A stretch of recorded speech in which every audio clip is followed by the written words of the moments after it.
ಇದಲ್ಲದೆ SIR ವಿಚಾರ ಈಗಾಗಲೇ ಪ್ರಾರಂಭ ಆಗಿದೆ.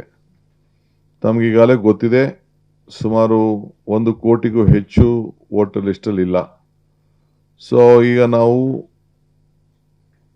ಸರ್ಟಿಫಿಕೇಟನ್ನು ಕೊಡ್ತಾ ಇದ್ದೇವೆ, ಪರ್ಮನೆಂಟ್ ರೆಸಿಡೆನ್ಸ್ ಸರ್ಟಿಫಿಕೇಟು ಮತ್ತು ಜಾತಿ ಪ್ರಮಾಣ ಪತ್ರ ಅದನ್ನು ಒದಗಿಸ್ಕೊಡ್ತಾ ಇದ್ದೇವೆ.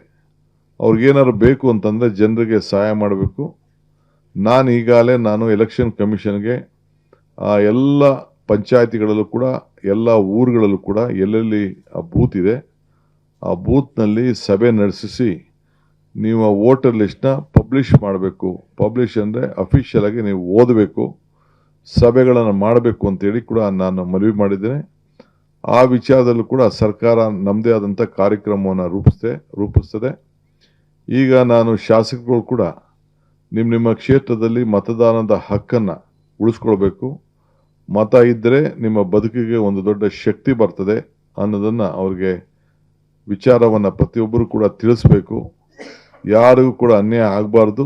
ಮತದಾನದ ಹಕ್ಕನ್ನು ಕಾಪಾಡಲಿಕ್ಕೆ ಎಲ್ಲರೂ ಕೂಡ ಒಂದು ಅವಕಾಶವನ್ನು ಕೊಡಬೇಕು. ಈಗ ಕೆಲವರಿಗೆ ಸುಮಾರು ಒಂದು 45 ಲಕ್ಷಕ್ಕೂ ಹೆಚ್ಚು ಜನರಿಗೆ ನೋಟಿಸ್ಗಳು ಹೋಗ್ತಾ ಇದೆ.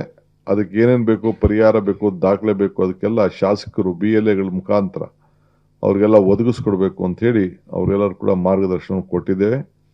ಇದಲ್ಲದೆ ಯಾವುದಾದ್ರು ಬಿಟ್ಟೋಗಿತ್ತು ಅಂದರೆ ಫಾರಂ 6, 8 ಏನೇನಿದೆ ಆ ಕಾನೂನು ಚೌಕಟ್ಟಿನಲ್ಲಿ ಆ ಪ್ರಕಾರ ನೀವೆಲ್ಲರೂ ಕೂಡ ಆ ಓಟಿನ ಮತದಾನದ ಹಕ್ಕನ್ನು ಕೊಡಿಸ್ಲಿಕ್ಕೆ ನೀವು ಮುಂದಾಳತ್ವವನ್ನು ವಹಿಸ್ಕೊಳ್ಬೇಕು.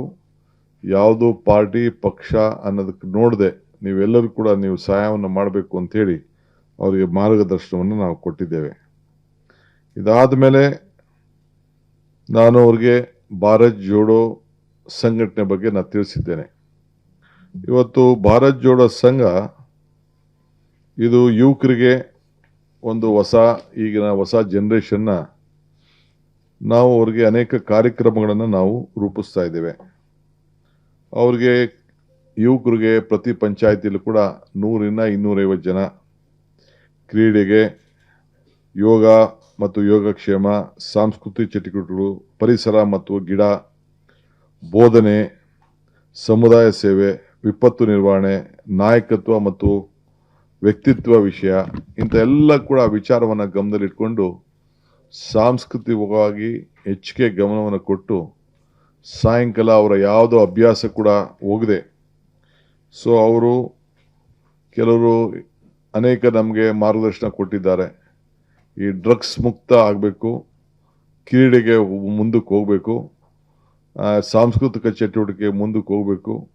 ಇವೆಲ್ಲ ಕೂಡ ಜೊತೆಗೆ ಈ ದೇಶದ ಐಕ್ಯತೆ, ಈ ದೇಶದ ಸಮಗ್ರತೆ, ಸಂವಿಧಾನ ಇವೆಲ್ಲ ಕೂಡ ವಿಚಾರವನ್ನು ಅರ್ಥಕೊಳ್ಳಿಕ್ಕೆ ಒಂದು ಈ ಭಾರತ್ ಜೋಡೋ ಎಲ್ಲ ಜಾತಿ ಧರ್ಮಗಳನ್ನು ಒಂದು ಕಡೆ ಬದಿಗಟ್ಟಿ ಒಗ್ಗಟ್ಟಿನಿಂದ ಅವರೆಲ್ಲ ಯುವಕರುಗಳು ಸಂಘಟನೆ ಆಗಿ ಅವರ ಕಾಲವನ್ನು ಕಳಿಬೇಕು.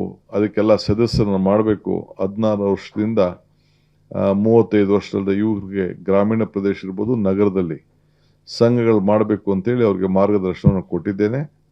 ಅವರ ಪ್ರತಿಯೊಂದು ಸಂಘಕ್ಕೂ ಕೂಡ ಸರ್ಕಾರದಿಂದ 10 ಲಕ್ಷ ರೂಪಾಯಿ ಹಣವನ್ನು ಕೂಡ ಕೊಡ್ತೇವೆ. ಕೆಲವರು ನಾಟಕ ಕಲಿಯೋರು ಇರ್ತಾರೆ, ಕೆಲವರು ಆಟ ಆಡೋರು ಇರ್ತಾರೆ, ಕೆಲವು ವಿವಿಧ ರೀತಿಯಲ್ಲಿ ಇರ್ತಾರೆ. ಅದಕ್ಕೆ ಆ ಸಂಘಟನೆಗೆ ಒಬ್ಬ ಸರ್ಕಾರಿ ಆ ಪಂಚಾಯತಿಲೇ ಇರೋಂಥ, ಆ ವಾರ್ಡಲ್ಲೇ ಇರೋಂಥ ಒಬ್ಬ ಸರ್ಕಾರಿ ನೌಕರನ್ನ ಒಬ್ಬ ಮೆಂಟರ್ ಆಗಿ ಅವ್ರನ್ನ ನೇಮಕ ಮಾಡ್ತೇವೆ. ಅದನ್ನು ಅವ್ರನ್ನ ಉಪಯೋಗಿಸ್ಕೊಂಡು ನಿಮ್ಮ ಹೊಸ ಒಂದು ಯುವಕರ ಪ್ರತಿಭೆ ಹೊರಗಡೆ ಬರಬೇಕು. ಹಳ್ಳಿಲಿರೋಂಥ ಪ್ರತಿಭೆಗಳು ಹೊರಗಡೆ ತರಬೇಕು. ಹಳ್ಳಿರೋಂಥ ಪ್ರತಿಭೆಗಳನ್ನು ಹೊರಗಡೆ ನಾವು ತರಬೇಕು. ಏಕೆಂದರೆ ಬೇರೆ ಯುವಕರಿಗೆ ಅವಕಾಶ ಇಲ್ಲ. ಕೆಲವು ಸಲಹೆಗಳು ಕೂಡ ಕೊಟ್ಟಿದ್ದಾರೆ, ಅವರಲ್ಲಿ ಕಾಂಪಿಟೇಷನ್ಗಳು ಕೂಡ ಮಾಡಬೇಕು ಅಂತೇಳಿ. ಸೊ ಆ ವಿಚಾರದಲ್ಲಿ ಅವ್ರವ್ರಿಗೆ ಏನು ಪ್ರತಿಭೆಗಳಿದೆ, ಗ್ರಾಮೀಣ ಪ್ರದೇಶದ ಪ್ರತಿಭೆ, ಆ ಭಾಗದಲ್ಲಿ ಏನೇನು ಪ್ರತಿಭೆಗಳಿದೆ ಅವಕ್ಕೆಲ್ಲ ಕೂಡ ಈಗ ನಾವು ದಕ್ಷಿಣ ಕನ್ನಡದಲ್ಲಿ ಅವ್ರದ್ದೇ ಆದಂಥ ಒಂದು ಕೆಲವು ಪ್ರತಿಭೆಗಳಿದೆ, ಮಲೆನಾಡಲ್ಲಿ ಅವ್ರದ್ದೇ ಆದಂಥ ಪ್ರತಿಭೆ ಇದೆ. ಸೊ ಹಂಗೆ ಬೇರೆ ಬಯಸಿ ಮೇಲೆ ಒಂದೇ ಅವ್ರದ್ದೇ ಆದಂಥ ಒಂದು ಪ್ರತಿಭೆ ಇದೆ. ಇವೆಲ್ಲ ಕೂಡ ಈಚೆ ಹೊರಗಡೆ ತರಬೇಕು ಅನ್ನೋ ದೃಷ್ಟಿಯಿಂದ ಈ ಸಂಘಟನೆಗಳನ್ನ ಮಾಡಿದ್ದೇವೆ ಅನ್ನೋದನ್ನು, ಈ ಸಂಘಗಳನ್ನು ಸ್ಥಾಪನೆ ಮಾಡಲಿಕ್ಕೆ ಹೊರಟಿದ್ದೇವೆ. ನೀವೆಲ್ಲ ಸದಸ್ಯರನ್ನು ಮಾಡಬೇಕು. ಅವರು ಒಂದು ಮೆಂಬರ್ ಆಗಬೇಕಾದವನು ಒಂದು ಫೋಟೋ, ಅವನ ಇತಿಹಾಸ ಮತ್ತು 10 ರೂಪಾಯಿ ಫೀಸನ್ನು ಕೊಟ್ಟು ಆ ಸಂಘಕ್ಕೆ ಮೆಂಬರ್ ಆಗಬೇಕು ಅಂತ ಹೇಳಿದ್ದೇನೆ. ಪ್ರತಿ ಪಂಚಾಯತಿಗೆ ಕನಿಷ್ಠ 100 ಜನರು ಇರಬೇಕು. 100 ಜನ ಇಲ್ಲ ವಾರ್ಡ್ಗೆ, ಅದಕ್ಕೊಂದು ಜನಸಂಖ್ಯೆ ಆಧಾರ ನಿರ್ಧಾರ ಮಾಡಿದ್ದೇನೆ. ಪಟ್ಟಣ ಪಂಚಾಯತಿಗೆ ಎಷ್ಟು, CMCಗೆ ಎಷ್ಟು, ನಗರಸಭೆಗಳಿಗೆ ಎಷ್ಟು, ಕಾರ್ಪೊರೇಷನ್ಗೆ ಎಷ್ಟು ಅಂತೇಳಿ ಒಂದು ಜನಸಂಖ್ಯೆ 10,000 ಜನಸಂಖ್ಯೆ ಕಾರ್ಪೊರೇಷನ್ ಏರಿಯಾಲಿ, ಪಟ್ಟಣ ಪಂಚಾಯತಿಲಿ ಒಂದು 4,000 6,000 ಈ ರೀತಿ ಒಂದು ಗೈಡ್ಲೈನ್ಸ್ ಇದೆ. ಆ ಗೈಡ್ಲೈನ್ ಪ್ರಕಾರ ಆ ವ್ಯಾಪ್ತಿಯಲ್ಲಿ ತಾವು ಮಾಡಬೇಕು ಅಂಥೇಳಿ ನಾನು ಅವ್ರಿಗೆ ಮಾರ್ಗದರ್ಶನವನ್ನು ಕೊಟ್ಟಿದ್ದೇನೆ.